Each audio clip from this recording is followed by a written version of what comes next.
You know, I cannot for the life of me believe that we're making this video with the premise that Beware the Batman. It's a record time. Tell me that. No. Go ahead. With a Hi, everybody. I cannot believe that Beware the Batman Wasn't all that bad. wasn't that bad. Alright, so yeah. So basically after Brave and the Bold came out and did its thing for a while, where the Batman was made, I actually, like, I'm just gonna say this openly right now, I actually think that there was, like, an idea of making it akin to the Christopher Nolan Batman trilogy. Because, like, it's a dark and moody Gotham. There's not really, like, a ton of villains from that series up until the very end. We'll get there. And then literally Katana looked exactly like how Catwoman looked like in those movies. Except for the fucking cross eyes. Yeah. Oh right.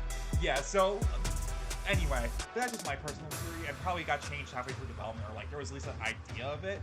But anyway, yeah. The big thing that I'm gonna say right now, animation is weird. Like it's the only 3D animated Batman show, I think. I gotta tell you, y'all, Batman's lips. What in the hell was going on there? Like I'll say that like most of the characters look fine once you get used to them. Like Batman doesn't look like the lips in Batman are like really tough to get used to. Katana. Oh, okay. So let's just get the push out of the way. Episode 2, when we first watched it, I don't know if it's because how the animation was done. Please, someone explain to me. But Katana looked cross-eyed in the second episode. It looks so bad. Like I was like, please, Katana, stop! I want to like this show. The first 4 episodes, like what Liam and I said off camera, are rough. They're rough. But it gets better after that. Like, okay, let's just get. So this is another Batman in his young age, kind of like the Batman, the Batman. And it's like, there are a lot of changes, I'd say, because obviously the big note of fame I think this show has is not really having a ton of like mainstay villains from the show, from like Batman's lineage.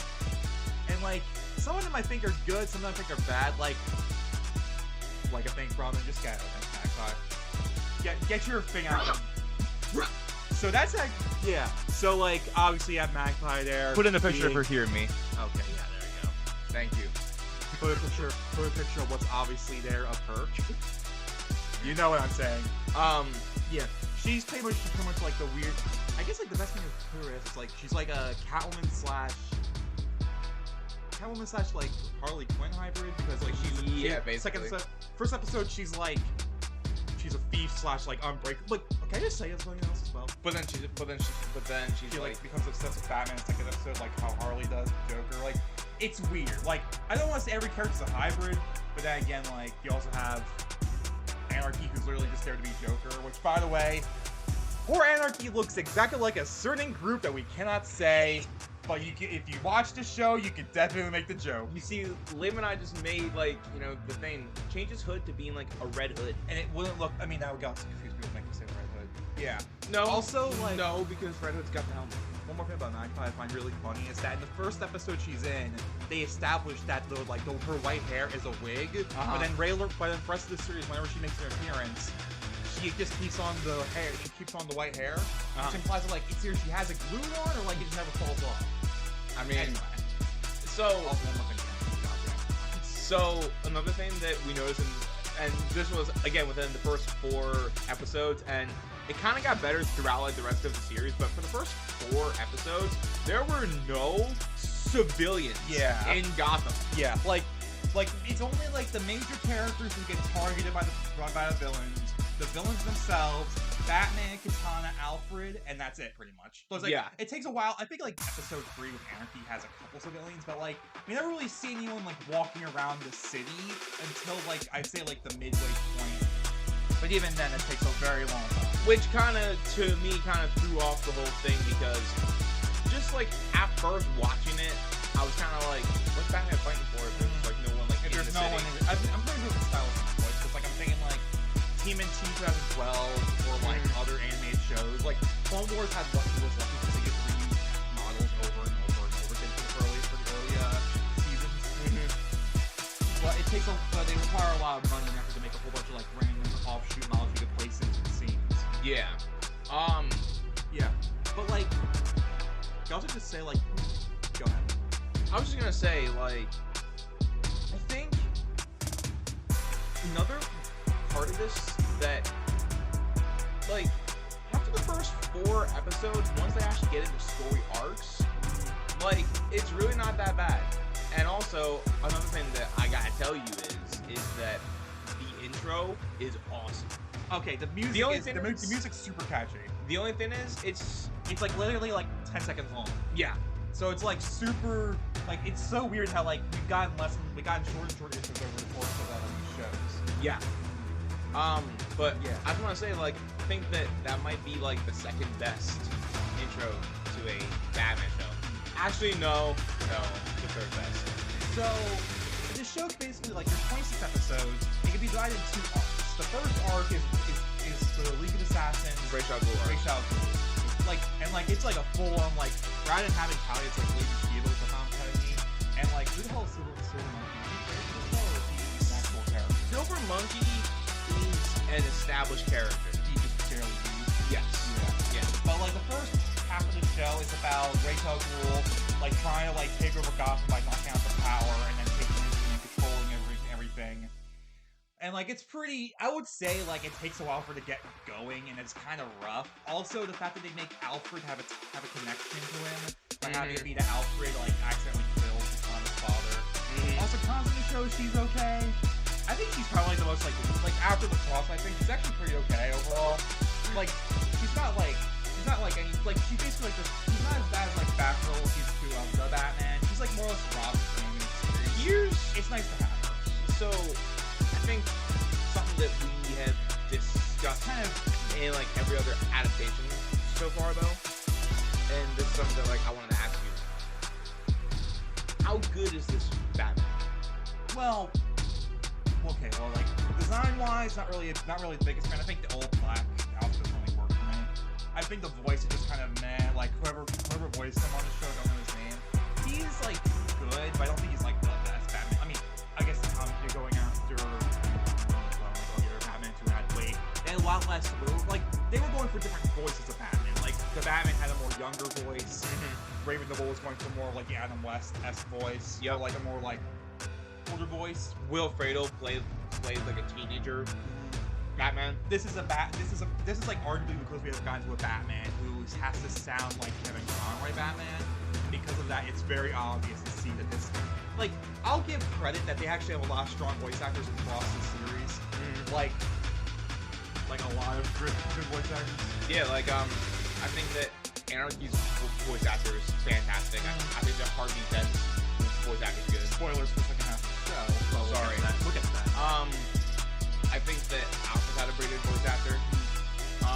But yeah, but in terms of like the actual Batman, Batman's competence, he sucks in the first like 10 episodes. Yeah, like he gets better during the second half of the show, but the first arc honestly isn't really all that great. I do like how like Batman has to fight all the villains because Ra's wants them all to kill Batman, and then what he does, he literally just like says, he literally goes up. I think it's Malachi. He's like, you caught me, you win, and then they all start fighting each other. That's actually pretty clever. So if you like I guess ranking it off of arcs, like, okay, there's 2 arcs, but there's like a ton of like small like filler stuff. What would you overall give like the first arc out of 10? Like, I do kind of like how like if you get like some episodes are okay in the first arc. Like, I can't really think of all of them. I like Cypher. I thought he was pretty good. Cypher's good. Yeah. So he's like a guy who like has to go like take control of people using like wires, and like he's a part of the assassins, but then like he's a part of like the group that's trying to kill Batman in later half. And like during the final part of the first arc, which like I thought he was part of the assassins. I figured they would prioritize getting him.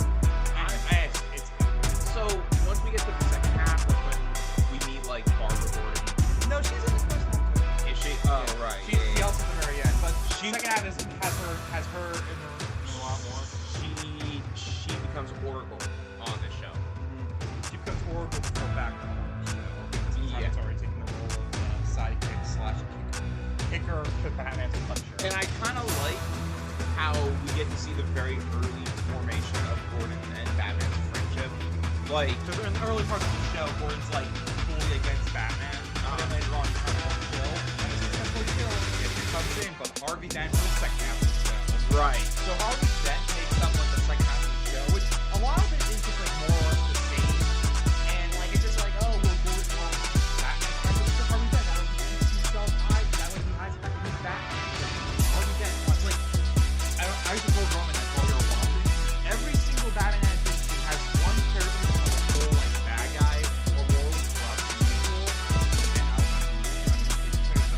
but this one is Harvey Dent because he's like I want Batman out of here for good. Yeah, see, that's kind of different from most adaptations because Harvey Dent's willing to work with Batman. He distrusts him at first, but realizes that out of necessity that they have to work with. Harvey's kind of a big fish, so like Honestly, Harvey's a douchebag. yeah, like he hates Batman, but then when we work with Anarchy, we get Batman off the screen. And Yeah. like, which then eventually leads into the finale of the show, Which, dare I say, Leo, it's pretty good. I can't believe that I'm saying this, but the last couple episodes actually kind of had me on my seats. So like the last couple episodes have Anarchy hire Deathstroke in order to kill Batman. But the cool part about it is that like Deathstroke is actually there the entire time. He was, and I knew it. I predicted it because He did. For the rest of the show, Harvey has like a bodyguard with him, and like it's like weird how like often you see him. Oh, there's gotta be something with this guy. And oh, look at that, he's Deathstroke. Mhm. He was hiding it. And like I'm thinking like, oh, isn't that obvious? Yeah.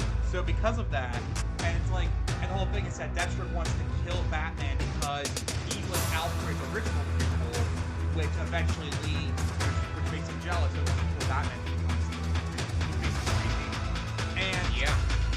and how he does it is like actually probably like how like it all kicks off with like Deathstroke killing him after he was dead, going around as Batman, causing crime, and killing Bruce Wayne, like full on killing Bruce Wayne. Which then leads into Batman like play like the ultimate like 4D chess with him. Eventually leading to like I will say, because of 3D animation, the combat, so like the fights are actually pretty like energetic and pretty fun. Yeah. Like there's a lot more combat, there's a lot more like focused fight scenes than in other shows, which I actually find pretty cool. Yeah, I mean, it's actually pretty cool, and I gotta tell you, I didn't see that. I didn't peg that it was Deathstroke, but Liam did, and I give him massive credit. But now that I've thought it over, I feel like it was pretty obvious, or I feel like a fucking idiot. Because, like, I should have seen that was Slade. My understanding of what I'm is that like this show like has a lot more to Alfred, which on one hand I like because Alfred does have a pretty very backstory. Like there's a lot to it. But at the same time, I feel like it kind of like because this is not like so this is an Alfred who jacked and like helped Batman out in missions, stuff like that, which is like kind of weird, honestly.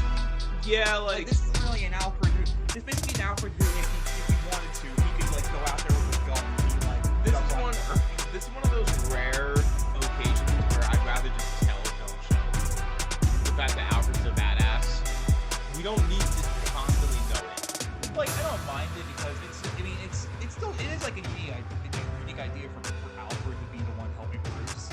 But it kind of makes me feel like they were like it makes me feel like they didn't want to use Batgirl or Robin, so they had to pull out like, oh, it's Alfred and Katana helping Batman. In some ways, it feels like they felt ashamed to be making a Batman. I'm just saying. I mean, Retrospective is a human guy. By the way, they take some of his backstory and make him like a weird like they change him from an actual serial killer to him being like an animal rights activist / murderer for fun. I gotta tell you though, Like there is changes. They're not. I don't think they're ashamed like the weird. Like you're saying they're ashamed, but then they have like all these weird characters on the show. Like all these weird and like they're ashamed of like the Robin and like the Speedo and shit. Like a lot of shows. But I want to tell you, there is a part that I actually like, and because it kind of shows, despite our not so much grievances, but like despite our lukewarm feelings towards Alfred, there is a sense of importance to him, because there's a part in the show where he has to leave and he like crashes the hell out and goes off of the deep end. And so like yeah, and Batman finds like, oh, by the way, we're just like, this is a weird like he's just like a man. I mean, he looks crocky, but like not his face looks like a normal man. But I mean, like I guess it's like where's the tail? I mean, it's still not as creepy as that time. I guess like animated series like it's still not as creepy as when he's fucking the tail though. Well, like he just like Batman stuff. It's like close to killing him. Yes, and that's all because of Alfred.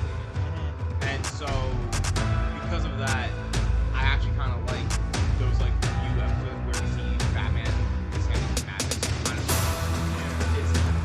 It's just kind of an interesting thing that we don't really get to see because Alfred's always there. So it's kind of like where it's just like left to like live his life.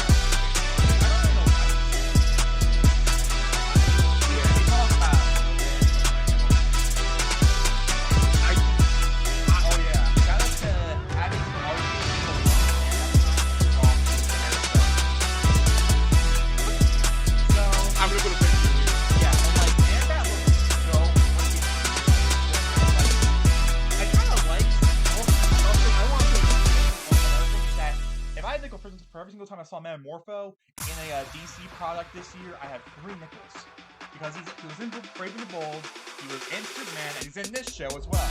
And it's like him, Man Bat, because Man Bat's like it's like a actual good guy in the show. He's got mind control, and I guess Oracle, like the comic, they're like Batman's team at the very end. Batman, like Man Bat do literally nothing. That's like they don't do nothing really.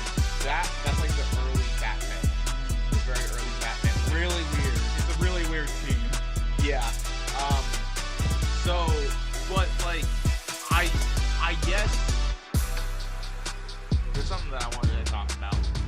Slade's suit, bro. Oh, you don't like it, right? Like, for all of the times, so can we never just okay? The one time that Slade is written to be cool, it's the one time that his suit fucking sucks. Every other time.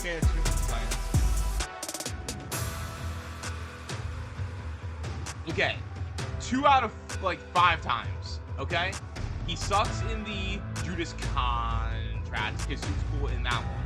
He sucks in Arrow. His suit is badass. And then fucking the Snyderverse.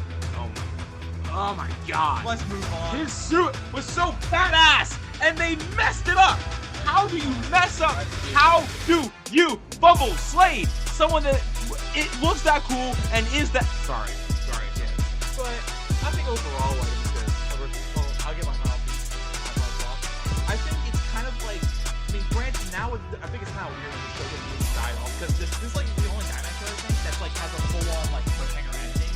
Because what happens is that Harvey gets his face blown off and he becomes Two-Face.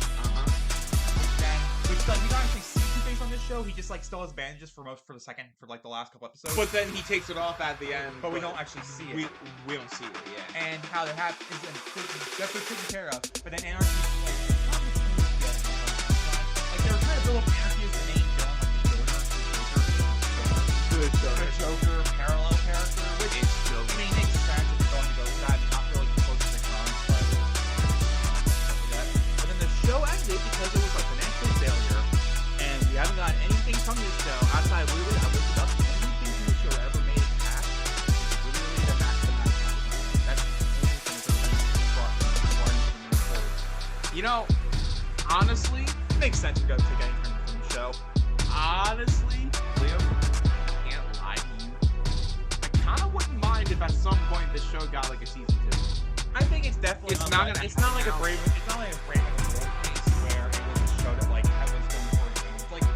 It's like watching both these back to back made me realize that like nowadays you're kind of lucky that you can have both sides of the pie. You want to watch like a more campy, fun Batman show, or you want to watch a more serialized like episode by episode show, or the Batman. I think this is like I don't think this is gonna get nearly the same. I mean, give it like a couple years.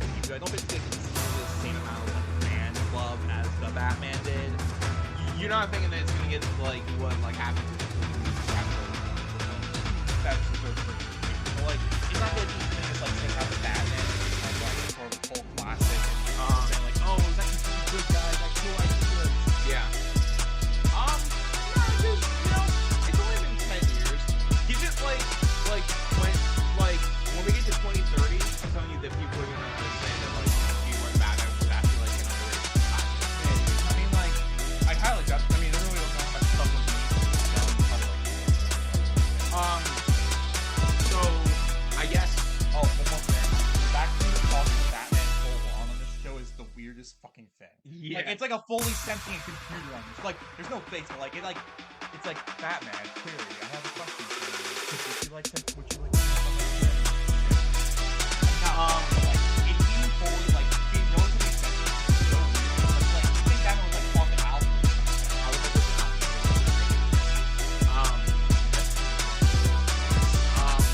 okay, Liam. Final thing. Out of 10. If you're gonna want to watch a different take on Batman, I think the Batman is more fulfilling, interesting take. Going in, I think it's what do you think it's gonna be? Wait, 2. like I definitely feel like if you're gonna watch a show, presumably watch like after all the Retrospective stuff, because then actually starts getting good. Like, Honestly, you can kind of skip the range. you can just kind of get to like one, like the first episode, so like the only thing really like is look at but like that's a small. Without the 4 rough episodes, I would honestly give this show like an 8.5. But with the rough episodes, I'm in the same boat as you. I'll give it a 7. It's kind of funny, really, how like in a weird way, people probably feel this show because Ari was kind of like the failure, I guess, in their eyes. But then kind of because of like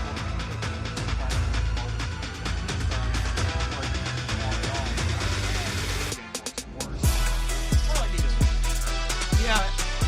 Yeah, but now but I find it interesting how this was the last Batman show before the Crusader, the last show, the reason we started this whole. I just want to say this: when we started this whole thing, we were sure it wasn't even out. No. But now, like it's a year after the show came out. Yeah. And we're finally getting to watch it. And then we have a couple more videos, and then We're gonna be Liam told me, and I actually agree with him. What we're going to do is we're going to compile all of the Retrospective into one video,